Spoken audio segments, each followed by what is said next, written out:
Chaque matin, une pauvre petite fille était vue assise seule dans le jardin d'un millionnaire reclus. Elle ne parlait jamais, elle tenait simplement une lettre mystérieuse. Mais lorsque l'homme s'approcha enfin d'elle et découvrit la vérité sur qui elle était et pourquoi elle revenait toujours au même endroit, sa vie entière changea à jamais. Avant de continuer cette histoire, n'oubliez pas de vous abonner à la chaîne et de liker la vidéo. Oh, et n'oubliez pas de commenter ci-dessous d'où vous nous regardez. Nous adorons savoir cela. Un matin tôt, Benjamin Dupont se promenait dans le grand jardin derrière son château. C'était une partie de sa routine quotidienne, une habitude tranquille qu'il gardait pour lui. Il vivait dans une grande maison, entourée d'arbres, loin du bruit de la ville. Bien qu'il ait tout ce que l'argent pouvait acheter, Benjamin n'était pas un homme heureux. Il y a des années, sa femme était morte, et plus récemment, il avait perdu sa jeune fille à cause de la leucémie. Cette perte l'avait changé. Il ne souriait presque plus. Il parlait à peine aux gens et passait la plupart de son temps seul. Mais ce matin-là, quelque chose d'inattendu se produisit.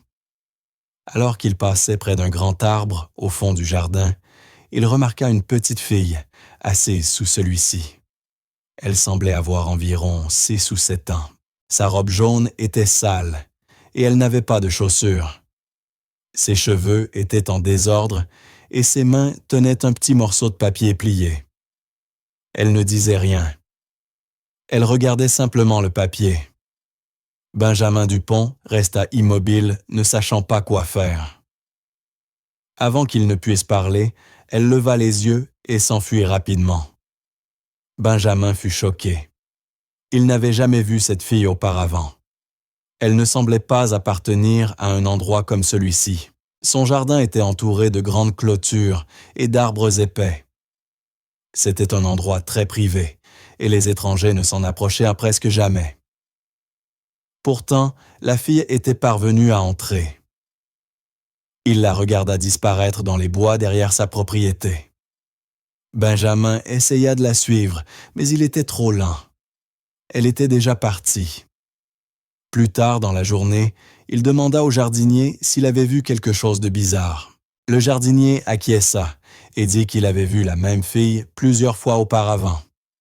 En fait, plusieurs fois chaque fois, dans la même robe jaune, pieds nus, tenant le même morceau de papier plié. Quand le jardinier avait essayé de s'approcher, elle s'enfuyait et disparaissait parmi les arbres. Cela surprit encore plus Benjamin. Pourquoi personne ne lui en avait-il parlé avant? Le jardinier répondit simplement qu'il pensait que ce n'était pas important, ou peut-être que c'était l'enfant d'un voisin qui jouait dans les environs. Mais Benjamin Dupont savait que quelque chose n'allait pas. Le lendemain matin, Benjamin regarda par la fenêtre à la même heure. Il avait un pressentiment étrange que la fille pourrait revenir, et elle le fit. Au loin dans le jardin, sous le même arbre, la fille était assise avec le papier dans ses mains. Benjamin sortit rapidement, espérant l'atteindre cette fois. Mais encore une fois, au moment où il s'approcha, elle se leva et s'enfuit dans les arbres. Il tenta de la suivre, mais encore une fois, elle disparut. Ce schéma se répéta au cours des jours suivants. À la même heure chaque jour, la fille apparaissait. Elle s'asseyait sous le même arbre, portant la même robe jaune, tenant le même morceau de papier, et chaque fois, elle s'enfuyait quand quelqu'un essayait de l'approcher. Benjamin Dupont devint de plus en plus curieux à mesure que les jours passaient. Il commença à attendre près de la fenêtre la cherchant. Il se promenait plus souvent dans le jardin, espérant la rencontrer à nouveau. Quelque chose à propos de la fille et du papier le tourmentait. Benjamin commença à poser plus de questions. Il parla avec la gouvernante et d'autres employés. Ils avaient tous remarqué la fille à un moment donné. Certains d'entre eux avaient même essayé de l'attraper, pensant qu'elle pourrait être en danger. Mais chaque fois, elle s'enfuyait. Aucun d'eux n'avait jamais réussi à s'approcher suffisamment pour lui parler, et personne ne savait d'où elle venait. Il n'y avait aucun signe d'entrée forcée sur la propriété, pas de trou dans la clôture. Rien qui suggère comment elle était entrée ou sortie. C'était comme si elle apparaissait et disparaissait toute seule. Benjamin Dupont commença à se demander si la fille était réelle ou si ce n'était qu'un tour de son esprit. Mais il ne croyait pas aux fantômes ou à des choses comme ça. Il faisait confiance à ce qu'il voyait et il savait qu'il l'avait vue. Elle était trop claire, trop. Surtout ce morceau de papier qu'elle tenait toujours. Que disait-il? Pourquoi l'avait-elle toujours? Au fil des jours, Benjamin Dupont se surprit à penser constamment à la fille. Il se levait tôt, juste pour vérifier le jardin. Il s'asseyait sur le patio en attendant d'apercevoir un signe d'elle. Il arrêta de lire, arrêta de travailler et même évitait les appels. Il ne se souciait plus vraiment de ses affaires. Tout ce sur quoi il pouvait se concentrer était la fille dans le jardin. Quelque chose à propos d'elle lui rappelait sa propre fille. Peut-être était-ce la façon dont elle était assise, ou à quel point elle semblait petite et fragile. Il ne pouvait pas en être certain, mais chaque fois qu'il la voyait, un sentiment fort grandissait en lui. Un mélange de tristesse et de curiosité. Il savait qu'il devait découvrir qui elle était et ce qu'elle voulait. L'image d'elle, assise seule, pieds nus avec ce papier dans ses mains, resta dans son esprit toute la journée. C'était comme un puzzle auquel il ne pouvait pas arrêter de penser. Un puzzle qu'il devait résoudre quoi qu'il en coûte. Finalement, Benjamin devint plus déterminé. Il dit au personnel de garder l'œil ouvert et de signaler immédiatement toute apparition de la fille. Il fit même installer une caméra près de l'arbre où elle apparaissait habituellement, espérant la capturer en vidéo. Mais elle n'était jamais là quand ils étaient prêts. Elle n'apparaissait que lorsque personne ne s'y attendait. Pourtant, Benjamin Dupont n'abandonna jamais. Il continua à chercher, à attendre, à se poser des questions. Le mystère de la fille faisait désormais partie de sa vie quotidienne. Chaque fois qu'il la voyait, son cœur battait plus vite. Chaque fois qu'elle s'enfuyait, il se sentait frustré, mais plus déterminé. Il ne savait pas pourquoi, mais il avait l'impression qu'elle essayait de lui dire quelque chose. Peut-être que le papier contenait un message. Peut-être qu'il était destiné à lui. Il ne connaissait pas encore la réponse, mais il savait qu'il devait continuer à chercher. Bien qu'il fût réticent au début, il ne pouvait pas arrêter de penser à elle. Elle était toujours là dans le fond de son esprit. Un matin froid, Benjamin se promena seul dans le jardin. L'air était calme et le sol légèrement humide de la rosée de la nuit. Il portait un manteau épais, mais malgré cela, le froid faisait légèrement trembler ses mains. Cette fois, il ne se promenait pas pour une simple balade. Aujourd'hui, il avait un objectif. Il voulait revoir la fille. Il avait pensé à elle sans arrêt, se demandant qui elle était, d'où elle venait et ce que signifiait la lettre. Il avait décidé d'essayer de l'approcher, mais très prudemment. Alors qu'il s'avançait plus loin dans le jardin, vers l'endroit où elle apparaissait habituellement, il la vit. Elle était là sous le même arbre, mais cette fois, elle n'était pas assise droitement. Elle dormait appuyée contre le tronc de l'arbre. Sa robe jaune était encore plus sale qu'auparavant, et ses pieds nus étaient couverts de boue. Ses petites mains tenaient toujours le papier plié. Elle semblait fatiguée, comme si elle n'avait pas dormi dans un endroit chaud depuis des jours. Benjamin Dupont resta immobile et la regarda silencieusement pendant un moment. Il ne voulait pas la faire peur. Il savait à quelle vitesse elle s'enfuyait chaque fois que quelqu'un s'approchait, mais la voir comme ça repliée vulnérable et clairement épuisée fit naître quelque chose en lui. Il fit quelques pas silencieux vers elle, puis appela doucement « Hé, ça va ?» Le son de sa voix la fit sursauter. Elle ouvrit les yeux rapidement, regarda autour d'elle, puis le vit là debout. Dès qu'elle se rendit compte qu'il était trop proche, elle se leva et s'enfuit à nouveau sans dire un mot. Cette fois, elle laissa tomber le papier en fuyant. Benjamin ne la poursuivit pas. Au lieu de cela, il se pencha et ramassa le papier qu'elle avait laissé derrière elle. Le papier était usé et vieux, les bords légèrement déchirés et couverts de saleté. Mais une chose ressortait immédiatement. Il y avait de l'écriture dessus, et en bas, il y avait une signature. Au-dessus de la signature, il y avait les mots « Un jour, je reviendrai ici pour toi. Attends-moi. » Benjamin Dupont se figea. Il continua à regarder le papier, relisant les mots encore et encore. Ses mains tremblaient, mais ce n'était plus à cause du froid. Quelque chose dans l'écriture lui semblait familier. La phrase était simple, mais elle portait une signification forte. Il retourna le papier, cherchant s'il y avait quelque chose d'autre écrit, mais il n'y avait rien. Pourtant, ces quelques mots suffisaient à faire tourner ses pensées. Qui avait écrit cela? Qui était censé recevoir cette lettre? Et pourquoi la fille la tenait-elle si fermement? Benjamin marchanda lentement vers la maison, tenant la lettre comme si c'était quelque chose de fragile. Il ne parla à personne lorsqu'il entra. Il ne répondit pas à son téléphone, ne vérifia pas ses emails. Il s'assit dans le salon en tenant le papier, essayant de comprendre ce qu'il venait de voir. Le souvenir du visage fatigué de la fille resta dans son esprit. Le message sur le papier semblait trop personnel pour être ignoré.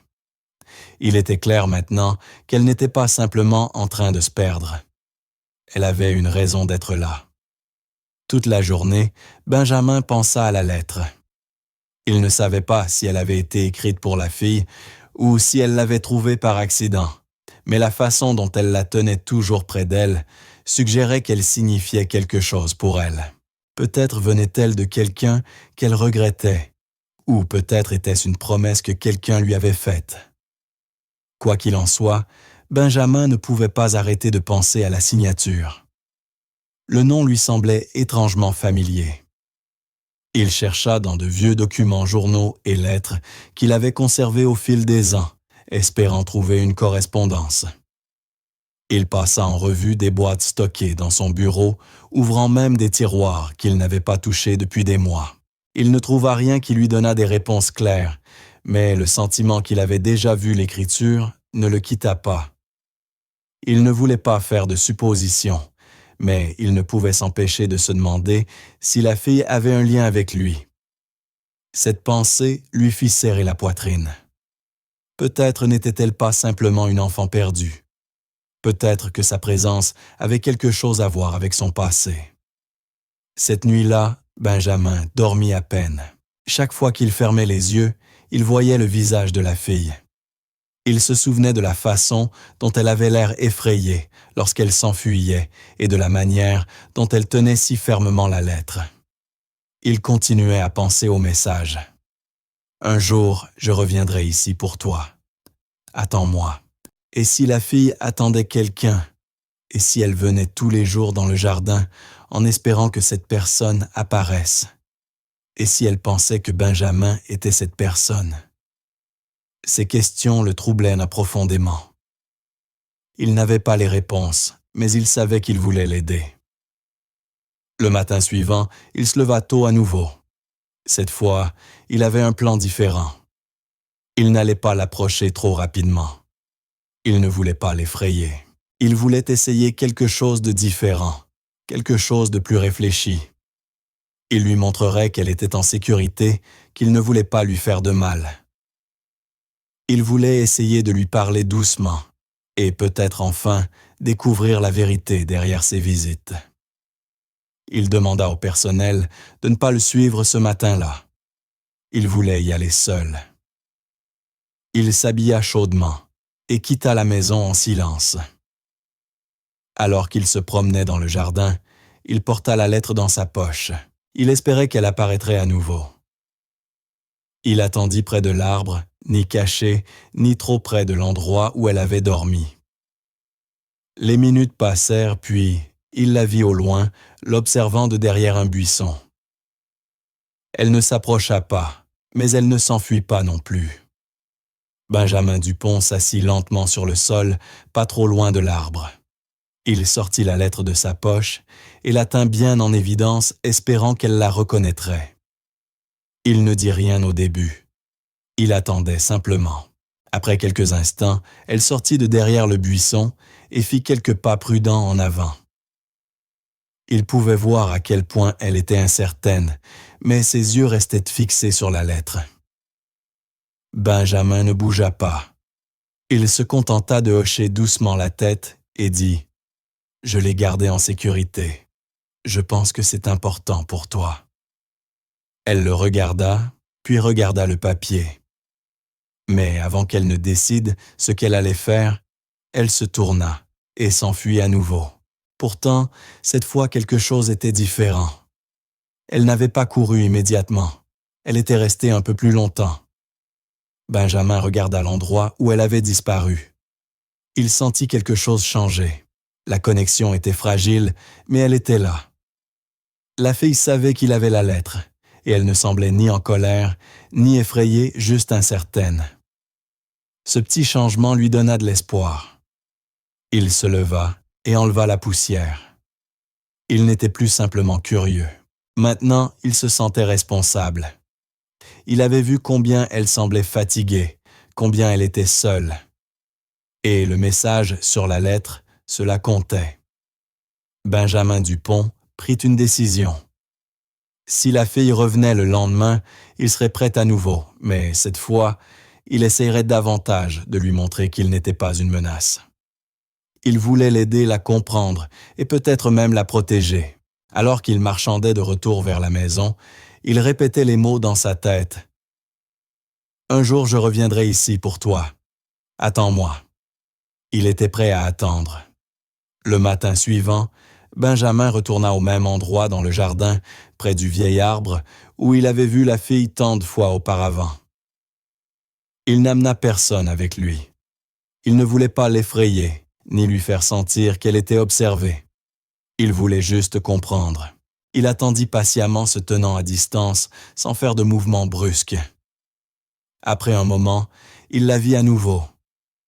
Elle s'approcha tranquillement marchandant, lentement tenant la lettre pliée contre sa poitrine, comme si c'était quelque chose de très spécial. Elle ne courut pas et ne se cacha pas cette fois. Elle marchanda simplement jusqu'à la pelouse près de l'arbre et s'assit sur l'herbe. Sa robe jaune était toujours sale et ses cheveux en désordre. Mais elle avait l'air calme. Benjamin prit un sandwich qu'il avait apporté dans un sac en papier et le tendit en marchandant lentement vers elle. Lorsqu'il arriva près d'elle, il s'agenouilla et déposa doucement le sandwich sur le sol près d'elle. Clara le regarda incertaine, puis leva les yeux vers lui. Après une pause, elle tendit la main et le prit. Elle tenait le sandwich des deux mains et en prit de petites bouchées, observant Benjamin tout le temps. Il ne la pressa pas. Il s'assit à une certaine distance et resta silencieux pendant un moment, lui donnant le temps de se sentir en sécurité. Après qu'elle eut mangé environ la moitié du sandwich, elle se détendit un peu. Son corps n'était plus aussi tendu. Benjamin remarqua cela et lui demanda doucement « Quel est ton prénom ?» Elle le regarda et répondit d'une voix faible « Clara ». C'était la première fois qu'il l'entendait parler. Sa voix était calme et nerveuse, mais claire. Encouragé, Benjamin demanda où elle vivait. Clara expliqua qu'elle vivait dans une maison simple près d'ici avec sa grand-mère. Sa mère n'était plus là. Ses réponses venaient lentement, avec de longues pauses entre chaque phrase, mais elle continuait à parler. Benjamin ne l'interrompit pas. Il écouta simplement. Et chaque mot le rendait plus intéressé par son histoire. Il pouvait dire que ce n'était pas simplement une fille qui s'était perdue dans le mauvais jardin. Il y avait une raison pour laquelle elle revenait toujours au même endroit. Clara baissa les yeux vers la lettre dans ses genoux. Ses doigts frottèrent les bords pendant qu'elle parlait. Puis elle commença à expliquer à Benjamin pourquoi elle venait toujours à cet endroit. Elle dit qu'il y a de nombreuses années, avant même que la grande maison et le jardin ne soient construits, la terre était ouverte juste un champ avec de l'herbe et des arbres. Elle et sa mère venaient ici pour jouer. Elles couraient, riaient et passaient du temps ensemble presque tous les jours. Sa mère apportait toujours des encas et lui racontait des histoires sous les arbres. C'était leur endroit préféré. Un jour, sa mère lui dit quelque chose d'important. Si jamais quelque chose leur arrivait, si elles étaient séparées, elles devaient revenir à cet endroit et attendre. Sa mère lui dit qu'elle reviendrait un jour, quoi qu'il arrive, et la retrouverait là. Puis, elle donna à Clara la lettre. Ce n'était pas juste un papier, c'était une promesse. Clara avait gardé cette lettre depuis ce jour-là. Elle avait mémorisé chaque mot. Cela lui donnait de l'espoir. Même après toutes ces années, elle revenait toujours. Elle leva les yeux vers Benjamin et continua. Sa mère avait été enlevée parce qu'elle appelait des mauvaises personnes. Clara ne connaissait pas tous les détails, mais elle se souvenait avoir vu des hommes en uniforme et entendu des voix fortes. Sa grand-mère n'expliquait jamais beaucoup. Elle disait seulement que sa mère ne pouvait pas revenir à la maison. Mais Clara croyait que sa mère tiendrait la promesse. Alors, chaque matin, pendant que sa grand-mère dormait encore, elle venait dans le jardin et attendait près de l'arbre. Elle ne voulait pas manquer le moment où sa mère reviendrait. C'était pour ça qu'elle était toujours là à la même heure, tenant fermement la lettre. C'était sa manière de rester connectée. Benjamin écouta attentivement, essayant de rester calme. Mais au fond de lui, il était profondément ému. Il regarda la fille et vit combien elle était sérieuse. Ce n'était pas simplement un jeu d'enfant. C'était quelque chose de réel pour elle. Elle avait attendu fidèlement pendant des années, croyant dans les mots de ce papier. Ce n'était pas juste une histoire. C'était sa vie, et l'endroit qu'il appelait son jardin avait été son endroit sûr. Benjamin ne savait pas quoi dire au début. Il avait l'impression qu'un poids lourd venait de tomber sur lui. Il regarda Clara et vit à quel point elle avait été forte, se maintenant à l'espoir pendant si longtemps. Son histoire lui fit penser à sa propre fille, aux promesses qu'il lui avait faites et à la douleur de perdre quelqu'un que l'on aime. Il imagina ce que cela avait dû être pour Clara, grandir sans sa mère avec juste une lettre à laquelle se raccrocher.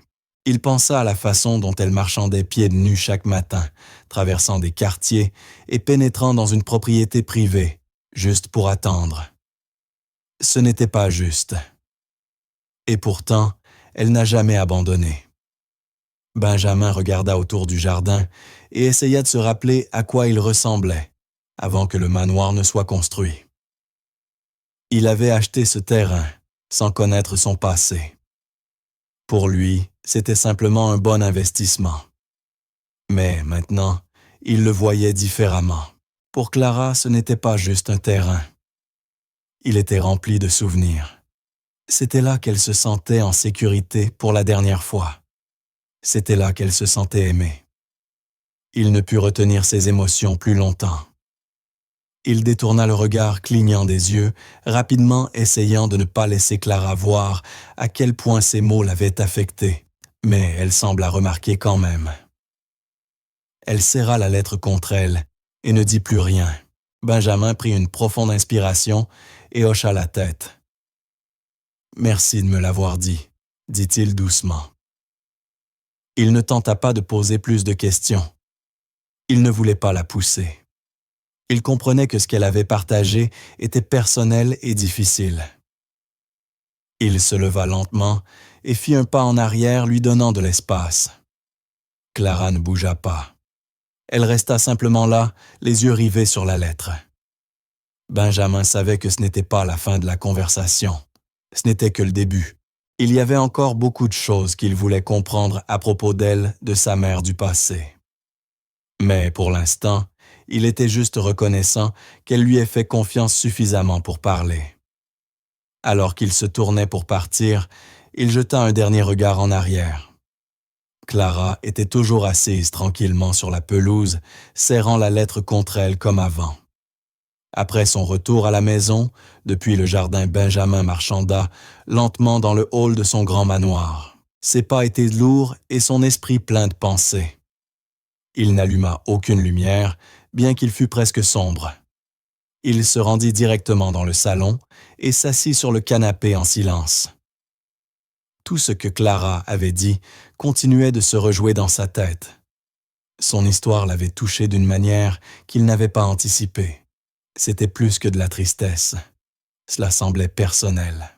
Clara lui rappelait tellement sa propre fille, pas seulement par son apparence, mais par la façon dont elle parlait de sa mère, avec espoir, même après toutes ces années.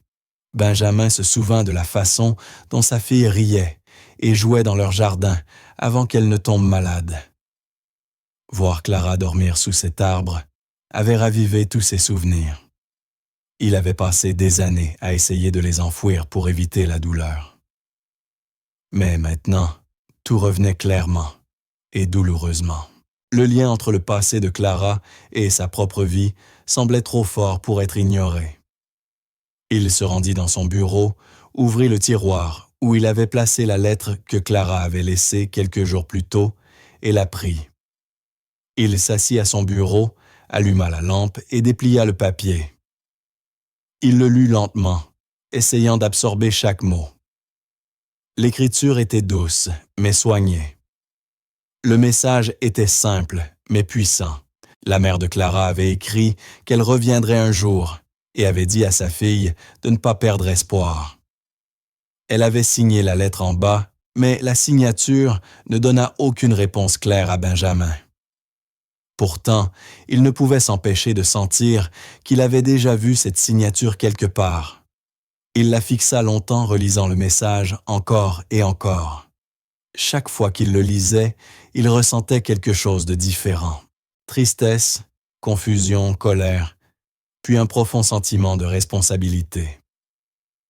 Il ne connaissait pas toute l'histoire de Clara, mais il savait qu'elle avait attendu, espéré et tenu une promesse pendant presque toute sa vie. Une telle douleur ne pouvait être ignorée. Benjamin Dupont resta éveillé toute la nuit. Il n'essaya même pas de dormir. Au lieu de cela, il ouvrit de vieux dossiers, des tiroirs et des boîtes pleines de documents datant de plusieurs années. Il n'était pas tout à fait sûr de ce qu'il recherchait, mais il espérait trouver quelque chose qui puisse relier le passé de la Terre, les personnes qui y vivaient, ou quelque chose qui puisse expliquer l'histoire de Clara. Plus il cherchait, plus les questions se multipliaient. Qui était la mère de Clara? Que lui était-il arrivé? Et surtout, qui étaient les mauvaises personnes dont Clara avait parlé? Cette partie de son histoire restait dans son esprit. Elle était floue, mais elle semblait sérieuse. Il était évident qu'un terrible événement s'était produit. Benjamin pensait aussi à la promesse faite par la mère de Clara. Pour Clara, ce n'était pas juste quelque chose dit en passant. Cela était devenu son but. Elle attendait chaque matin au même endroit, serrant cette lettre. Benjamin ne pouvait pas oublier son visage serrant la lettre contre elle. Il avait le sentiment que s'il ne faisait rien, la fille continuerait à attendre pour toujours, et cela ne semblait pas juste. Lorsque le soleil commença à se lever, Benjamin était toujours à son bureau, entouré de papier. Il se frotta les yeux, se sentant fatigué, mais plus concentré que jamais. Il y avait quelque chose en lui qui le poussait à avancer, un sentiment fort qu'il ne pouvait pas expliquer. Il devait découvrir la vérité. Il savait que ce n'était pas seulement une question d'aider une fille perdue. Cela devenait quelque chose de plus profond. Peut-être voyait-il une partie de lui-même en Clara. Quelqu'un coincé dans le passé, incapable de lâcher prise. Il se leva et alla vers la fenêtre. Dehors, le jardin semblait calme, comme si rien n'avait changé. Mais pour lui, tout avait changé. Il ne pouvait plus ignorer cela. Clara n'était pas juste une enfant qui s'était égarée dans sa propriété. Elle avait une raison d'être là. Sa présence avait rouvert des souvenirs qu'il avait enfouis, des sentiments qu'il pensait avoir oubliés. Maintenant, il avait des questions qui nécessitaient des réponses, pas seulement pour elle, mais pour lui-même. L'histoire de Clara n'était pas terminée, et il sentait qu'il était de son devoir de l'aider à découvrir la vérité. Plus tard ce matin-là, Benjamin commença à poser des questions plus détaillées à son personnel. Il leur demanda des informations sur l'histoire du terrain, sur les personnes qui avaient vécu à proximité avant la construction du manoir. La plupart ne savaient pas grand-chose. Le manoir était là depuis de nombreuses années, et personne ne s'était soucié de ce qui s'était passé avant. Il contacta même le bureau local de l'immobilier pour vérifier les anciens registres. Il voulait savoir qui avait possédé le terrain avant lui et s'il y avait d'anciennes maisons ou fermes sur ce terrain. Il demanda aussi à un détective privé qu'il connaissait de faire une enquête. Il voulait des informations sur des personnes disparues dans cette région ou des rapports concernant une femme enlevée. Benjamin savait que cela prendrait du temps, mais il était déterminé. Clara méritait de savoir ce qui était arrivé à sa mère. Et peut-être, juste peut-être, Benjamin avait aussi besoin de le savoir. Aider Clara commençait à ressembler à une seconde chance, une occasion de faire quelque chose de significatif après tant d'années de vie solitaire et d'évitement des émotions. Au fur et à mesure que la journée avançait, Benjamin continua à fouiller les documents et à passer des coups de fil. Il ne se souciait plus de son emploi du temps professionnel ou de ses réunions. Rien de tout cela ne semblait important maintenant. Il pensa à retourner dans le jardin le lendemain, espérant revoir Clara. Il voulait lui dire qu'il la croyait, qu'il allait l'aider. Il ne savait toujours pas où se trouvait sa mère, ni pourquoi elle avait été enlevée. Mais il croyait chaque mot que Clara avait dit, la façon dont elle racontait l'histoire, la façon dont elle serrait la lettre. Ce n'était pas quelque chose qu'un enfant inventerait. Il y avait de la douleur réelle derrière tout cela. Et maintenant, Benjamin sentait qu'il en faisait partie. Il pensa encore à sa propre fille et à quel point il aurait fait n'importe quoi pour la protéger. Clara n'avait personne pour faire cela pour elle, pas jusqu'à maintenant. Alors que la nuit approchait, Benjamin se sentait fatigué, mais pas sans espoir. Pour la première fois depuis des années, il avait une raison de se soucier. L'histoire de Clara avait rouvert la plaie de son passé, mais elle lui avait aussi donné un but. Benjamin ne perdit pas de temps après sa longue nuit à réfléchir et à chercher dans ses souvenirs. Le matin suivant, il prit une décision importante. Il prit son téléphone et appela un détective privé avec qui il avait travaillé des années auparavant pour une affaire professionnelle. Cette fois, cependant, la demande était profondément personnelle. Il donna au détective tous les détails qu'il avait le prénom de Clara, son histoire la lettre et le nom qu'elle avait mentionné lorsqu'elle parlait de sa mère Isabelle. Il demanda au détective de se concentrer sur les affaires de personnes disparues, les foyers, les hôpitaux et les organisations caritatives qui auraient pu aider des femmes dans des situations difficiles. Benjamin voulait des réponses. Il avait l'impression que chaque minute qui passait était une minute de perdu. Après avoir passé l'appel, il s'assit dans son fauteuil, déjà anxieux d'obtenir des nouvelles. Pendant qu'il attendait, il ne cessait de penser à Clara, assise dans le jardin tenant cette lettre, comme si c'était la seule chose qu'elle avait. Il ne pouvait pas la laisser attendre plus longtemps. Il devait découvrir ce qui s'était réellement passé. Au cours des jours suivants, le détective travailla dur et donna à Benjamin Dupont des mises à jour régulières. Ils ont consulté diverses bases de données et contacté des foyers et des centres de soutien locaux. Finalement, ils ont trouvé un nom, Isabelle Marchand. C'était un grand pas en avant. Benjamin ressentit un mélange de soulagement et de nervosité. Maintenant qu'ils avaient un nom complet, les choses commencèrent à avancer plus rapidement. Le détective découvrit qu'Isabelle avait autrefois travaillé comme assistante infirmière dans des cliniques privées de la ville. Tous ceux qui se souvenaient d'elle la décrivaient comme gentille travailleuse et respectueuse. Elle avait la réputation d'aider les autres et de rester en dehors des ennuis. Mais, il y a quelques années, elle avait soudainement disparu. Personne ne savait pourquoi. Il n'y avait aucun rapport de police, pas de mot d'adieu, rien. C'était comme si elle avait disparu. Cela ne fit qu'augmenter les soupçons de Benjamin. Comment quelqu'un comme Isabelle pouvait-il disparaître sans laisser de traces? Le détective creusa davantage. Il vérifia les dossiers d'immigration, les demandes d'emploi et les historiques de voyage. Quelque chose de étrange commença à apparaître. Il y avait des signes qu'Isabelle avait quitté le pays. Suivant cette nouvelle piste, le détective commença à enquêter sur les agences de recrutement internationales. Cette étape prit plus de temps, mais elle mena finalement à une découverte inquiétante. Isabelle avait accepté une offre d'emploi d'une agence de soins qui promettait de meilleurs salaires et un logement à l'étranger. Sur le papier, tout semblait en ordre.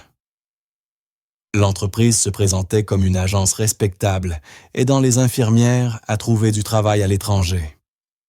Mais en coulisses, les choses étaient très différentes. C'était en réalité une opération frauduleuse visant les femmes vulnérables. Elle se concentrait sur les immigrés et les personnes à faible revenu désespérées de trouver un emploi. Une fois ces femmes ayant accepté l'offre et étant parties pour le nouveau pays, tout changeait. Leurs passeports et documents légaux étaient pris de force. Elles étaient contraintes de travailler de longues heures dans des conditions épouvantables. Beaucoup ne pouvaient pas contacter leur famille ou revenir chez elles. Benjamin fut choqué lorsqu'il apprit cela.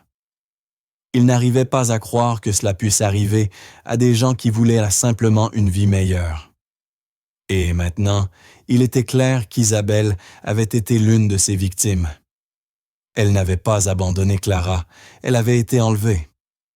Benjamin resta silencieux après avoir entendu le rapport complet. Il se sentit malade. C'était pire que ce qu'il imaginait. Il avait espéré qu'Isabelle se soit juste perdue ou ait eu un accident. Mais cela semblait planifier quelque chose de cruel. Clara avait passé des années à attendre sa mère à cause des actions de ces personnes. Benjamin pensa à tous les matins où Clara s'était assise près de l'arbre sans connaître la vérité. Cela lui brisa le cœur.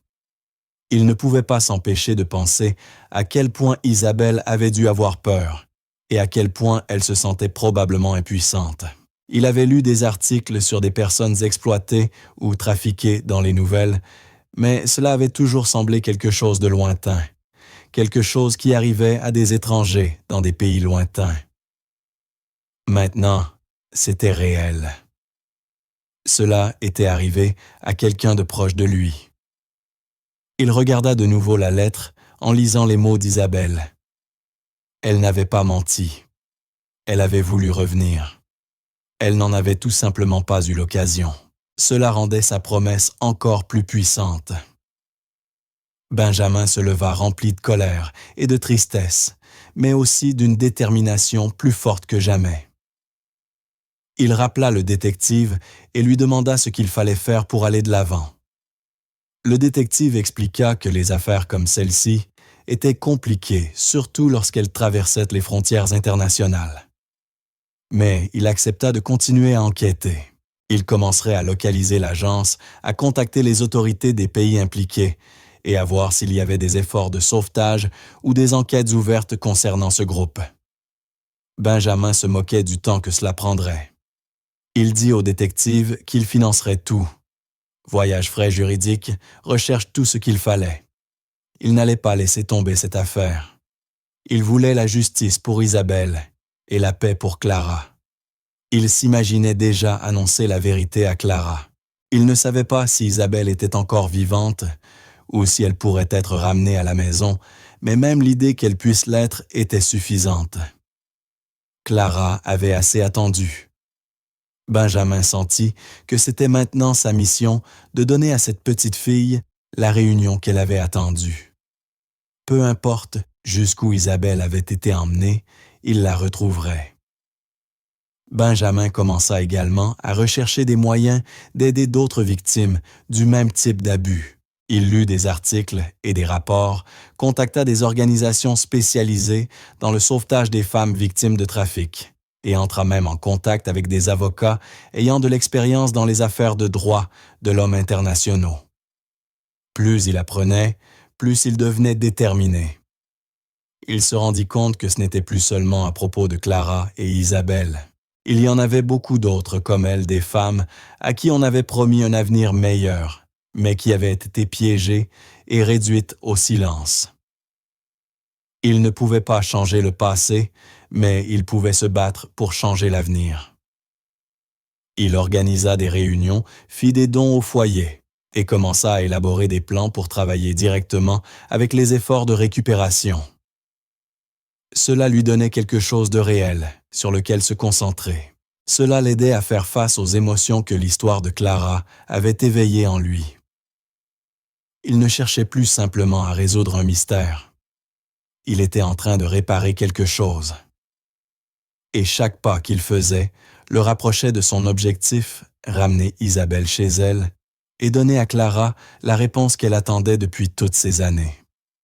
Malgré toute la douleur et les sombres vérités qu'il avait découvertes, Benjamin Dupont ne se sentait pas désespéré. Il se sentait concentré. Il avait maintenant une direction. L'histoire de Clara avait commencé comme un mystère, mais maintenant c'était quelque chose de bien plus grand. Il avait le nom du groupe. Il avait des indices sur leur localisation. Il avait des gens qui l'aidaient. Et surtout, il avait la volonté de continuer. Il savait que la route à venir serait difficile. Les lois internationales, les réseaux cachés et les personnes puissantes pourraient se mettre en travers de son chemin, mais il n'en avait pas peur. Il avait les ressources, le soutien et une raison profonde pour se battre. Il regarda à nouveau le jardin, pensant à la fille qui avait amené tout cela dans sa vie. Clara avait eu le courage d'attendre. Maintenant, c'était à son tour d'avoir le courage d'agir. Benjamin se promit que peu importe le temps que cela prendrait, il retrouverait Isabelle Marchand. Il découvrirait toute la vérité et la ramènerait à la maison. Il ne s'arrêterait pas avant que l'attente de Clara ne prenne enfin fin. Avec l'enquête qui avançait et les indices devenant plus clairs, Benjamin resta en contact constant avec le détective privé. Après des semaines de recherche et de coopération internationale, ils trouvèrent enfin quelque chose de solide. Isabelle Marchand avait été localisée dans une zone rurale du Portugal. Elle avait été forcée de vivre dans un abri délabré à l'extérieur d'une petite ville et travaillait dans des conditions difficiles pour une agence de soins. Sa situation de vie était terrible. Elle n'avait pas de documents en règle, aucun accès aux soins médicaux et aucune protection légale. Elle travaillait de longues heures à s'occuper de personnes âgées sans recevoir le salaire promis par l'offre d'emploi. Benjamin n'arrivait pas à croire à quel point les choses étaient mauvaises. Entendre où elle se trouvait et comment elle vivait le frappa durement, mais en même temps, il y avait de l'espoir. Isabelle était en vie. C'était la chose la plus importante. Il ne perdit pas de temps. Il fit intervenir son équipe juridique, organisa tous les papiers nécessaires pour le voyage et s'assura que tout était prêt. Puis, sans hésiter, il monta dans un avion et vola lui-même au Portugal. Il savait que c'était quelque chose qu'il devait faire personnellement. À son arrivée, Benjamin rencontra les autorités locales et l'enquêteur sur place. Ils le guidèrent vers l'abri où Isabelle séjournait. Le lieu semblait ancien, avec des murs fissurés et des fenêtres brisées. C'était bondé et les gens à l'intérieur avaient l'air fatigués et épuisés. Certains étaient là depuis des années, coincés dans la même situation. Benjamin traversa le couloir étroit et fut conduit dans une petite pièce où Isabelle se trouvait. Elle était assise tranquillement sur un petit banc, pliant du linge. Lorsqu'elle vit Benjamin, elle se leva, ne sachant pas qui il était. L'enquêteur les présenta et expliqua la situation. Lorsqu'Isabelle entendit son nom et qu'on lui dit que quelqu'un était venu parler de Clara, ses yeux se remplirent de larmes. Au début, elle ne croyait pas. Elle demanda si ce n'était pas une erreur. Mais lorsque Benjamin expliqua que sa fille allait bien, qu'elle n'avait jamais cessé d'attendre, et qu'elle tenait toujours la lettre qu'elle lui avait écrite, Isabelle ne put plus se retenir. Elle se mit à pleurer, se couvrant le visage de ses mains, et resta sans voix pendant un moment. Benjamin lui donna du temps. Lorsqu'elle se calma, elle demanda des nouvelles de Clara. Comment allait-elle? Où vivait-elle? Est-ce qu'elle se souvenait d'elle? Benjamin répondit à tout honnêtement. Il lui dit que Clara attendait sous l'arbre chaque matin, espérant que sa mère reviendrait. Il ajouta que Clara n'avait jamais perdu espoir dans la promesse faite sur cette lettre. Isabelle posa sa main sur sa bouche, tentant d'étouffer ses sanglots. Elle expliqua qu'après être arrivée au Portugal, l'agence avait pris ses documents et elle était piégée. Elle avait essayé de s'échapper une fois, mais sans papier ni soutien, il n'y avait nulle part où aller. Elle pensait à Clara chaque jour, mais sans moyen de la contacter. Elle avait lentement commencé à croire que sa fille l'avait oubliée ou qu'on lui avait dit qu'elle était morte. Maintenant qu'elle savait que Clara attendait toujours, croyant toujours quelque chose, en elle, changea. Elle s'essuya le visage, se redressa et dit qu'elle était prête à rentrer chez elle. Elle voulait revoir sa fille. Elle ne voulait plus attendre un jour de plus. Benjamin et son équipe s'occupèrent de tout. Ils organisèrent des vérifications médicales, des documents temporaires et arrangeaient un voyage sécurisé pour son retour. Le vol fut calme, mais chargé d'émotions. Isabelle ne dit pas grand-chose, mais elle tenait la photo de Clara que Benjamin avait apportée avec lui. Elle la regardait encore et encore. Elle posa des questions sur ce que Clara aimait manger, ce dont elle parlait si elle allait à l'école. Benjamin répondit patiemment, lui donnant de petits morceaux des années qu'elle avait perdues. Lorsqu'ils atterrirent, Benjamin la conduisit lui-même. Ils ne s'arrêtèrent nulle part. La seule destination était le manoir. En chemin, Isabelle tenait la lettre que Clara avait conservée pendant si longtemps. Benjamin lui l'avait rendue. Elle continuait à la lire, répétant ses propres mots comme une prière. C'était la même note qu'elle avait écrite, en espérant que peut-être un jour, elle signifierait quelque chose. Maintenant, cela avait un sens. Cela avait permis à Clara de continuer. Et maintenant, cela avait ramené Isabelle chez elle. À mesure qu'ils se rapprochaient, Isabelle redevint silencieuse, nerveuse, mais pleine d'espoir. Lorsqu'ils arrivèrent, Benjamin l'aida à sortir de la voiture. Ils marchandèrent à travers les portes et dans le jardin. Isabelle regarda autour d'elle, confuse au début, jusqu'à ce qu'elle voie l'arbre. Ses yeux s'écarquillèrent. C'était l'endroit où elle avait un jour promis à Clara qu'elle reviendrait. Tout semblait si différent maintenant, avec le manoir construit autour, mais cet arbre était toujours là. Benjamin s'arrêta quelques pas derrière et la laissa marchander seule. Là devant l'arbre, comme chaque matin, Clara était assise sur l'herbe, serrant la lettre contre elle. Elle ne vit pas Isabelle tout de suite, mais lorsqu'elle entendit des pas et leva les yeux, elle se figea. Isabelle resta immobile, les larmes coulant déjà sur son visage. Clara se leva aussi, ne sachant pas si elle rêvait. Pendant quelques secondes, elles se regardèrent. Puis, soudainement, Clara se précipita vers Isabelle, et Isabelle ouvrit grand les bras. Elles s'étreignirent fermement. Elles ne dirent rien pendant un moment. Elles restèrent simplement là, l'une dans les bras de l'autre, pleurant tremblant, refusant de se séparer. Des années de souffrance disparurent en cet instant. Benjamin observa à distance. Il ne voulait pas interrompre. Il se tenait près du bord du jardin, les mains dans les poches, les yeux fixés sur la réunion. Pour la première fois depuis de nombreuses années, il ressentit quelque chose de profond et de réel en lui. Un sentiment de paix, la sensation que les choses étaient revenues à leur place.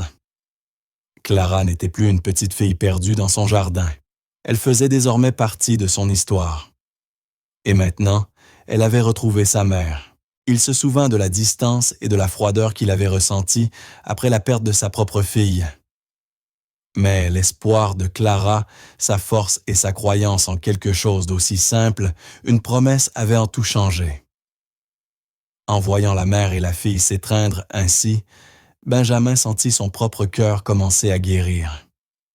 Il avait contribué à réunir une famille et, ce faisant, il avait retrouvé une partie de lui-même qui lui manquait depuis longtemps. Alors que le soleil montait plus haut et que le jardin devenait plus lumineux, Benjamin se détourna silencieusement, leur laissant leur moment. Sa vie ne serait plus jamais la même. Les jours suivant la réunion émotive entre Isabelle et Clara, Benjamin prépara discrètement l'une des chambres d'amis du manoir pour elles. Il ne les pressa pas de rester, mais il leur offrit gentiment sa maison, comme un endroit sûr où elles pourraient se reposer et reconstruire leur vie. Isabelle, encore en train de se remettre émotionnellement et physiquement de tout ce qu'elle avait traversé, accepta l'offre avec gratitude. Clara, serrant fermement la main de sa mère, ne la lâcha pas une seule fois lorsqu'elles franchirent ensemble, pour la première fois, les portes du manoir.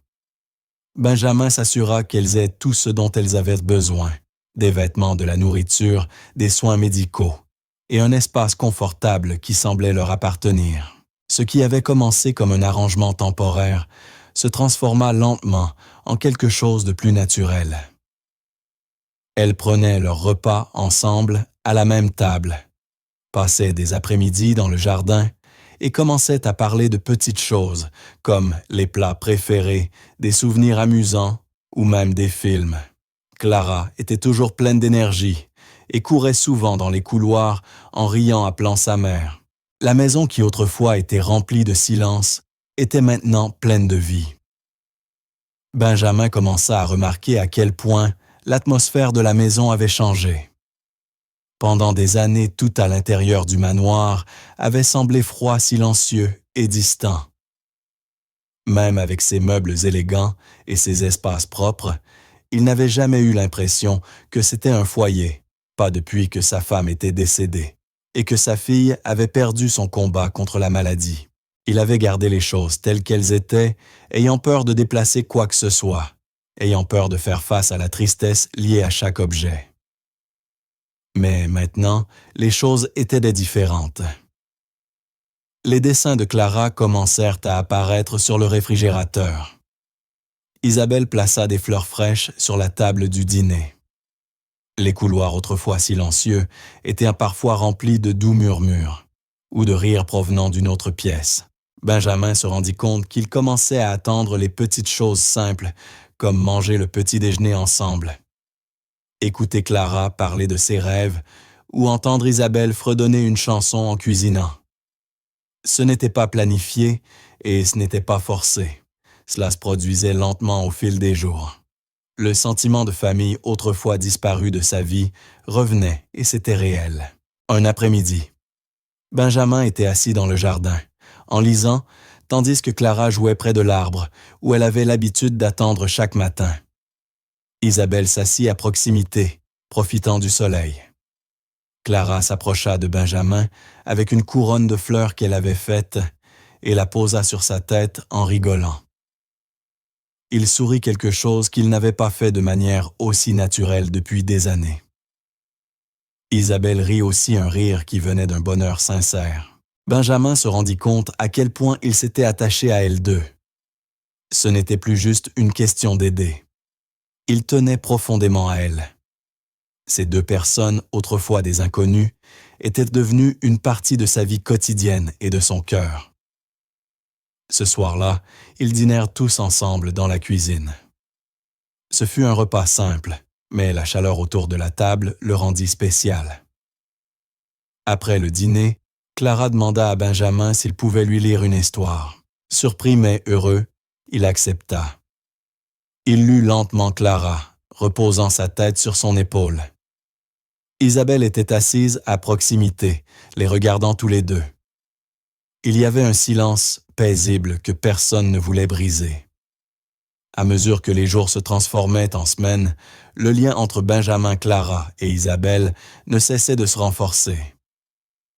Il se surprit à ajuster sa routine quotidienne pour passer plus de temps avec elle. Il annula des réunions inutiles, resta plus souvent à la maison et commença à sentir qu'il avait une raison de se lever le matin.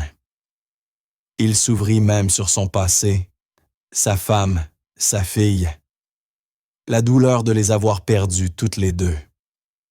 Isabelle l'écoutait attentivement, sans juger ni interrompre. Elle partagea aussi certaines de ses propres difficultés et peu à peu, un profond respect mutuel se développa entre eux. Ils savaient tous les deux ce que c'était que de perdre quelqu'un et cette compréhension les rapprocha. Clara, toujours observatrice, remarqua cela aussi. Elle ne semblait plus effrayée ni perdue. Son visage retrouvait de la couleur. Elle riait librement et parlait ouvertement. Elle guérissait. Un soir, alors qu'ils regardèrent la télévision, Clara grimpa sur le canapé, s'assit à côté de Benjamin et posa tranquillement sa tête sur ses genoux. Il la regarda surpris et lui caressa doucement les cheveux. Isabelle les observait de l'autre côté de la pièce, souriant doucement. Ce moment près de la cheminée était silencieux. Il n'y avait ni musique, ni paroles, juste le bruit du feu crépitant et la respiration douce d'un enfant fatigué. Clara, toujours appuyée contre Benjamin, leva les yeux vers lui et dit d'une voix calme et endormie « Bonne nuit, Papa Ben ». Benjamin se figea un instant. Ces mots le frappèrent profondément. Il ne les attendait pas et ne savait pas comment répondre tout de suite. Isabelle le regarda avec des yeux pleins de bienveillance, sachant ce que ce moment signifiait. Clara ferma les yeux et s'endormit, lui faisant totalement confiance. Benjamin resta immobile, des larmes se formant dans ses yeux. Cela faisait des années que quelqu'un ne l'avait pas appelé ainsi. Il n'avait jamais cru que c'était possible de ressentir à nouveau un tel amour. Mais à ce moment-là, quelque chose en lui se brisa et se guérit en même temps. Il posa doucement sa main sur le dos de Clara et regarda Isabelle, qui hocha la tête sans rien dire. Ce fut un moment qu'il se souviendrait à tous. Ce n'était pas simplement un surnom. C'était quelque chose de plus profond. Après cette nuit, les choses continuèrent naturellement. Personne ne parla de ce que Clara l'avait appelé, mais cela resta dans le cœur de Benjamin. Il commença à sentir qu'il avait de nouveau un rôle, pas seulement comme quelqu'un qui aide, mais comme quelqu'un de nécessaire. Le manoir ne semblait plus être un endroit rempli de souvenirs. Il semblait désormais être un endroit avec un avenir. Clara commença à appeler Benjamin Papa Ben, plus souvent, sans hésitation. Isabelle, elle aussi, se sentit plus à l'aise. Elle commença à aider pour de petites choses autour de la maison, et ils travaillaient ensemble comme une équipe. Leur lien n'était pas précipité et rien n'était forcé. Ils se construisaient sur la confiance, les soins et l'expérience partagée de la douleur et de la guérison. Benjamin se sentit comme si la vie lui avait donné quelque chose qu'il pensait avoir perdu à jamais une seconde chance. Il avait autrefois vécu dans le silence, gardant tout le monde à distance. Maintenant, il riait, écoutait et ouvrait son cœur. Peu importe comment cela avait commencé. Ce qui comptait, c'était qu'ils étaient là ensemble. Et pour la première fois depuis des années, Benjamin se sentit enfin chez lui. Benjamin y pensa pendant des jours. Chaque fois que Clara riait, chaque fois qu'elle courait vers lui pour de l'aide ou le serrait dans ses bras sans hésiter, il ressentait quelque chose de fort à l'intérieur. Ce n'était pas seulement de la gentillesse ou de la responsabilité, c'était quelque chose de plus profond. Il se sentait comme un père. Pas juste quelqu'un qui comble un vide, mais quelqu'un véritablement connecté à elle. Il n'avait jamais imaginé ressentir cela à nouveau après avoir perdu sa fille. Mais maintenant, chaque moment avec Clara confirmait ce qu'il savait déjà. Un matin après le petit déjeuner, il trouva un moment tranquille pour parler avec Isabelle. Ils s'assirent ensemble dans le jardin, regardant Clara jouer près de l'ancien arbre. Benjamin se tourna vers Isabelle et parla clairement. Il dit qu'il voulait adopter Clara, pas seulement prendre soin d'elle en tant qu'invité, mais devenir son père légal. Isabelle le regarda un long moment, ses yeux doux.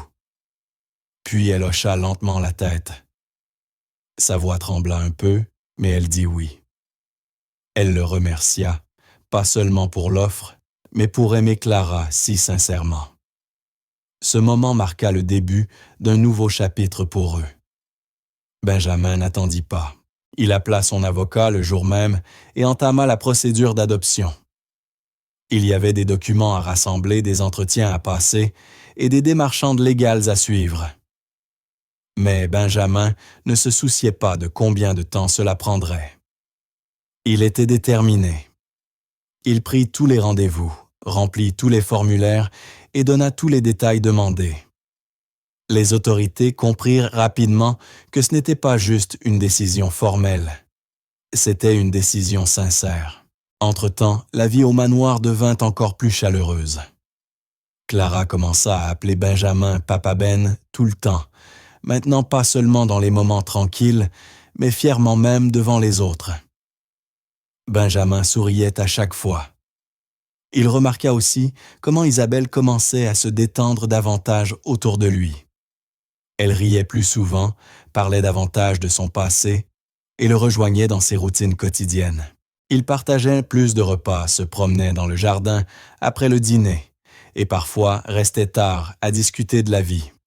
Peu à peu, ce qui avait commencé comme deux personnes brisées, essayant d'aider un enfant, se transforma en quelque chose de plus fort.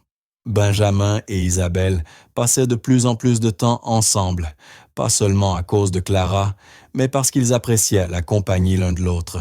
Ils découvrirent de petites choses qu'ils avaient en commun, des goûts similaires en musique, des souvenirs de jeux d'enfance et le même sens de l'humour. Quand les choses devenaient difficiles, leur conversation devenait plus personnelle.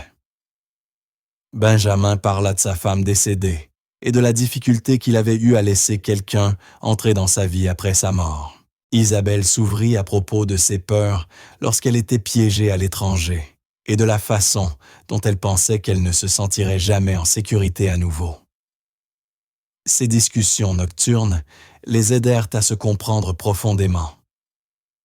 Ce n'était pas seulement du confort, c'était une vraie connexion. Un soir, alors qu'il regardait Clara dessiner dans le salon, Isabelle s'assit près de Benjamin et posa légèrement sa tête sur son épaule.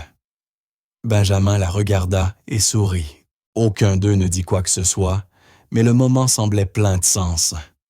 Quelque chose de réel grandissait entre eux, quelque chose que ni l'un ni l'autre n'attendaient, mais qu'ils accueillaient silencieusement. C'était le début de quelque chose de nouveau et d'honnête. Au fur et à mesure que le processus d'adoption avançait, Benjamin commença à penser davantage à l'avenir. Il ne voulait pas seulement être le tuteur de Clara, il voulait lui offrir une vie pleine et heureuse. Cela signifiait stabilité, amour et un foyer où elle se sentirait protégée. Avec Isabelle à ses côtés, il se sentait plus capable que jamais. Ils travaillaient ensemble comme une équipe, se soutenant mutuellement sans effort. Clara le remarqua aussi. Elle souriait souvent en les voyant ensemble et commença à dessiner des images d'eux trois elle-même, Benjamin et Isabelle en famille. Benjamin garda un de ses dessins dans son bureau. Chaque fois qu'il le regardait, il se rappelait tout le chemin parcouru. Il ne voyait plus son manoir comme un lieu solitaire. Maintenant, il était plein de vie, de mouvement et de voix. Le silence qui remplissait autrefois les couloirs avait disparu, remplacé par des rires et des conversations. La présence de Clara apportait de la lumière, et la force calme d'Isabelle apportait de la paix. Benjamin réalisa que ce n'était pas seulement une guérison, c'était une renaissance. Un après-midi, Benjamin reçut un appel de son avocat. Les papiers pour l'adoption avaient passé les contrôles légaux principaux. L'approbation finale viendrait bientôt.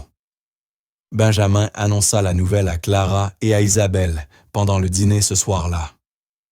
Clara sauta de sa chaise et le serra fortement dans ses bras. « Cela veut dire que je suis vraiment ta fille maintenant ?» demanda-t-elle. Benjamin s'agenouilla à ses côtés et lui dit « Tu as toujours été ma fille dans mon cœur. Maintenant, ça sera aussi sur papier. » Isabelle essuya une larme de ses yeux et posa sa main sur l'épaule de Benjamin. Elle n'avait pas besoin de dire quoi que ce soit. Son expression disait tout.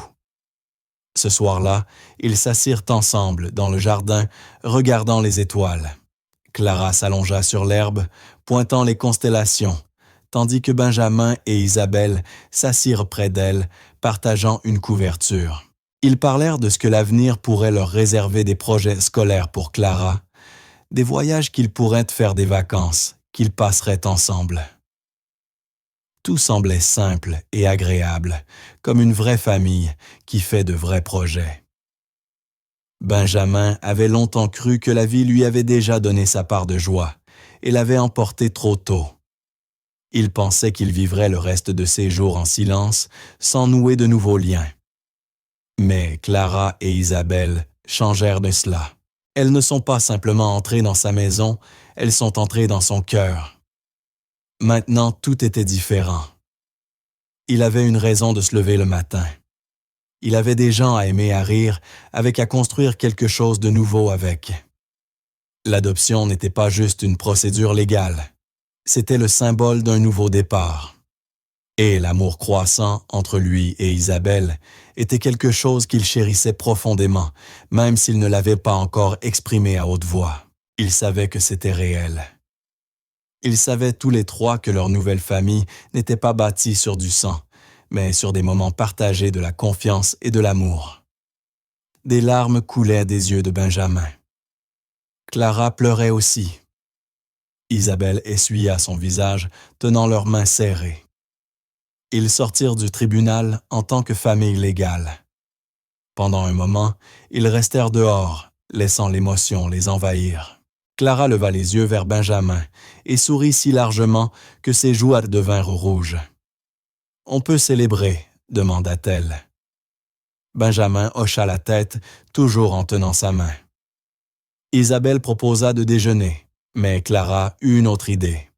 « Peut-on aller dans le jardin ?» dit-elle, celui où tout avait commencé. C'était le seul endroit où elle voulait être, et Benjamin accepta immédiatement. Ils retournèrent au manoir en silence, pendant une grande partie du trajet, toujours submergés par l'émotion de l'audience.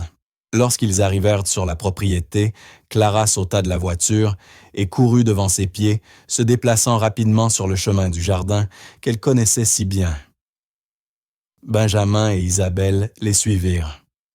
Clara s'arrêta près du grand arbre où elle avait l'habitude de s'asseoir seule chaque matin. Elle s'assit sur l'herbe et tapota l'endroit à côté d'elle. Benjamin s'assit à ses côtés et Isabelle les rejoignit. Ce fut un moment simple, mais puissant. Benjamin regarda l'arbre et pensa à la première fois qu'il avait vu Clara. Elle était assise là, sale, fatiguée, tenant la note pliée comme si c'était la chose la plus précieuse au monde. À l'époque, il ne comprenait pas pourquoi elle revenait toujours dans le jardin, ni ce qu'elle attendait. Il se souvenait comment il la regardait de loin, incertain, si elle était réelle ou si elle avait besoin d'aide. Cet arbre avait été autrefois l'endroit où une petite fille attendait avec espoir et tristesse. Maintenant, il était au cœur de quelque chose de totalement différent. Clara se pencha contre lui, sa tête sur son épaule, et il posa son bras autour d'elle. Isabelle tendit la main et prit celle de Benjamin dans la sienne. Ils n'avaient pas besoin de parler. Le silence entre eux était chargé de sens. Clara sortit la vieille note usée de sa poche. Elle l'avait gardée même après tout ce temps. Elle la regarda, puis la remit dans sa poche. « Je n'en ai plus besoin maintenant », murmura-t-elle. « Pourquoi ?» demanda Benjamin. Clara leva les yeux vers lui avec un sourire. « Parce que je n'ai plus à attendre. J'ai déjà trouvé ma famille. » Ces mots frappèrent Benjamin plus fort que tout ce qu'il avait entendu de la journée. Ses yeux se remplirent de larmes à nouveau, mais cette fois c'était différent. Ce n'était ni de la tristesse, ni du chagrin. C'était un sentiment de plénitude. Isabelle se pencha et embrassa Clara sur le front, écartant ses cheveux. Benjamin donna à Clara un câlin ferme, la serrant contre sa poitrine. Pendant un long moment, aucun d'eux ne dit quoi que ce soit. Ils restèrent simplement là ensemble, à l'ombre de l'arbre, profitant du moment. Le jardin autrefois, un lieu calme et solitaire, était maintenant rempli de chaleur. Les mots de Clara restèrent dans l'esprit de Benjamin. Il les répéta silencieusement encore et encore. Elle n'avait plus à attendre, et lui non plus. Les trois restèrent là, jusqu'à ce que le soleil commence à descendre dans le ciel, ne voulant pas bouger de l'endroit où leur histoire avait vraiment commencé. Au fur et à mesure que l'après-midi passait lentement, Clara courait dans le jardin, montrant tous ses endroits préférés. Elle montra à Benjamin le rocher sur lequel elle s'assoyait quand elle était trop fatiguée pour se lever. Elle montra à Isabelle l'arbre qu'elle avait essayé de grimper, puis elle cueillit une petite fleur dans l'herbe et la donna à Benjamin. « C'est pour dire merci, dit-elle. » Benjamin se pencha et la serra à nouveau dans ses bras. « Tu n'as pas à me remercier, Clara, » dit-il doucement. « Tu as changé ma vie. » Isabelle se tenait près d'eux, les observant avec un regard paisible. Elle savait à quel point ils s'étaient guéris mutuellement. Benjamin, autrefois distant et émotionnellement fermé, était devenu quelqu'un plein de soins et d'amour à nouveau. Clara, autrefois effrayée et seule, souriait maintenant et était en sécurité. Et Isabelle, elle-même autrefois désespérée et prisonnière d'un passé douloureux, avait trouvé de la force et de l'amour là où elle ne l'aurait jamais imaginé. Ils s'étaient tous aidés les uns les autres. Leur lien n'était pas bâti sur la chance ou le sang, mais sur l'amour, la confiance et le temps. Alors que le soleil commençait enfin à se coucher, peignant le ciel de couleurs douces, ils s'assirent à nouveau sous le grand arbre. Clara bâilla fatiguée de toute la course et de l'excitation. Elle s'allongea sur l'herbe, sa tête reposant sur les genoux de Benjamin, tout comme elle l'avait fait lors de nombreuses soirées auparavant. Isabelle s'assit à côté d'eux, sa main toujours doucement posée sur celle de Benjamin. Clara leva les yeux vers lui et sourit à nouveau répétant « Maintenant, je n'ai plus à attendre quelqu'un. » Benjamin la regarda, caressa doucement ses cheveux et répondit d'une voix calme, pleine d'émotion.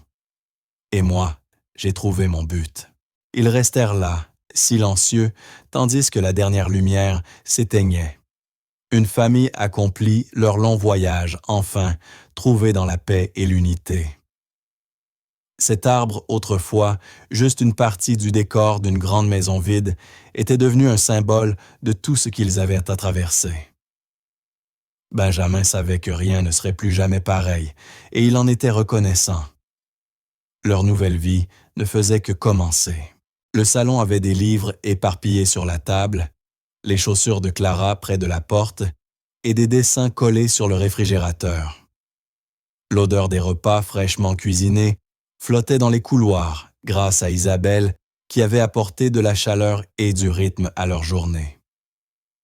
La voix de Clara résonnait souvent à travers les pièces, riant, appelant sa mère ou racontant à Benjamin des histoires de l'école ou de ses rêves. Benjamin ne s'isolait plus dans son bureau. À la place, il participait aux petits déjeuners en famille, aidait Clara avec ses devoirs et passait souvent du temps dans le jardin avec Clara et Isabelle. Ils avaient créé de nouvelles routines et partageaient de plus en plus leur vie.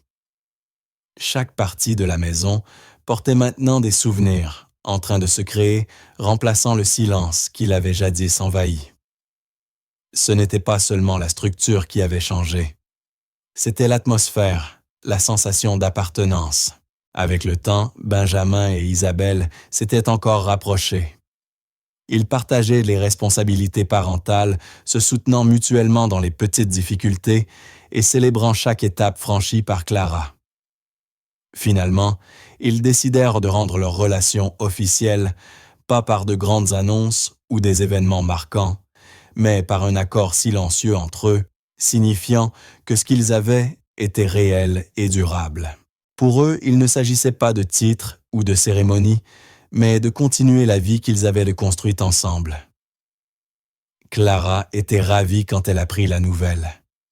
Elle tapa des mains et les serra tous les deux dans ses bras en criant « Maintenant c'est vraiment officiel ». Leur journée était remplie de petites joies, comme cuisiner des cookies ensemble le dimanche, planter de nouvelles fleurs dans le jardin, ou regarder des films le soir avec du pop-corn. Benjamin, autrefois si craintif de ressentir à nouveau du bonheur, l'accueillait désormais chaque jour. Il se retrouvait souvent à sourire sans raison. Il avait la présence calme d'Isabelle et l'énergie joyeuse de Clara, et il réalisa qu'il ne survivait plus. Il vivait vraiment à nouveau. Chaque matin, Clara allait dans le jardin juste après le petit déjeuner. Elle n'y allait plus pour s'asseoir et attendre comme avant. Maintenant, elle courait dans l'herbe, jouait avec ses jouets et parfois s'allongeait simplement sous l'arbre, regardant le ciel. Benjamin la regardait parfois par la fenêtre avant de la rejoindre dehors. Il adorait la voir libre, confiante et heureuse. Cet arbre qui symbolisait autrefois la solitude et l'attente était devenu un lieu de jeu et de paix. Isabelle se joignait parfois à eux aussi, s'asseyant sur un banc, lisant un livre ou aidant Clara à ramasser des fleurs. Le jardin avait grandi, non seulement en plantes, mais aussi en butte. Ce n'était plus simplement une partie de la propriété, c'était une partie de leur histoire. Un matin, alors que Clara venait de finir de sauter à travers la pelouse, elle s'assit près de Benjamin sous l'arbre. Elle le regarda avec curiosité et lui demanda « Si tu ne m'avais pas vu ce jour-là, penses-tu que tu serais encore seul ?»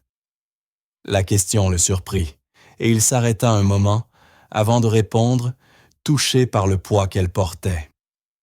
Benjamin regarda Clara, ses yeux adoucis, et répondit avec un sourire doux. « J'y pense tous les jours, et chaque jour, je suis reconnaissant de t'avoir trouvé. » Il ne lui donnait pas seulement une réponse réconfortante. Il voulait dire chaque mot. Ce moment-là, la voyant sous l'arbre avec la lettre, avait tout changé. Clara lui sourit et se pencha vers lui. Elle chuchota. « Tu m'as sauvé. » Benjamin sentit sa gorge se serrer.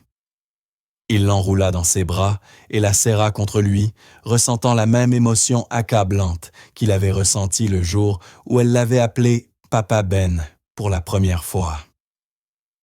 Il embrassa le sommet de sa tête et chuchota en retour « Non, ma chérie, nous nous sommes sauvés l'un l'autre. » C'était vrai. Il avait donné à Clara un foyer, mais elle lui avait donné une seconde chance dans la vie. La douleur qu'il portait autrefois était devenue quelque chose de nouveau, quelque chose de plus doux, plus gérable, non disparu, mais plus sous son contrôle. Et dans ce moment sous l'arbre, il était clair que l'amour même après la perte pouvait renaître. Ce jardin autrefois, un lieu d'attente silencieuse, était devenu le cœur de leur nouvelle vie. Autour d'eux se trouvaient des signes de tout ce qu'ils avaient traversé. Les dessins que Clara avait accrochés aux arbres avec des pinces d'à linge, une petite balançoire que Benjamin avait installée et les parterres de fleurs qu'Isabelle avait aidé à planter. Chaque élément avait une signification. Chaque coin portait un souvenir. Benjamin s'asseyait souvent et réfléchissait au parcours qu'ils avaient parcouru. Le premier regard sur Clara, la recherche douloureuse d'Isabelle, le jour de l'adoption et chaque étape intermédiaire. Rien n'avait été facile. Il y avait eu des moments de peur, des moments de doute et beaucoup de défis. Mais ce qui les avait portés à travers tout cela, c'était quelque chose de simple et de fort. L'amour. Pas seulement celui qui apparaît quand tout va bien, mais celui qui grandit dans les difficultés, reste solide dans l'incertitude et ne cesse jamais de tendre vers l'avant. Ils n'avaient pas planifié cette vie, mais ils avaient choisi de se battre pour elle d'y croire et de se tenir les uns les autres à travers tout. C'est ce qui l'a rendue réelle. Isabelle, apportant 2 verres de jus, s'approcha, s'assit à côté d'eux et en tendit un à Benjamin. Ils restèrent là un moment silencieux, apaisés ensemble. Ce n'était pas une question de grands projets ni d'inquiétude pour l'avenir. C'était simplement le fait d'être présent, de partager cet instant et tous les petits moments qui viendraient après. Clara rit doucement en regardant une coccinelle grimper sur sa main, et Benjamin rit aussi heureux de la voir si joyeuse. Isabelle se blottit contre son épaule et il posa sa main sur la sienne. C'étaient ces instants-là qui construisaient leur nouveau monde. Pas de grands événements, mais un amour tranquille et constant. Un amour qui n'avait pas besoin d'explication, un amour qui restait un amour qui guérissait dans ce jardin entouré de fleurs de rires et de souvenirs. Ils avaient créé quelque chose d'inébranlable. Ils avaient tenu la promesse qui avait commencé par une simple lettre et un acte de foi. Une promesse née, non du hasard, mais portée par l'amour, le courage et la conviction que personne n'est jamais vraiment perdu tant que quelqu'un choisit de le retrouver. Et voilà, nous arrivons à la fin de cette histoire. Je suis extrêmement heureux que vous soyez allés jusqu'au bout. Merci infiniment pour votre écoute. Dites-moi en commentaire ce que vous en avez pensé, quelle a été la meilleure ou la pire partie selon vous. N'oubliez pas de vous abonner. À très bientôt.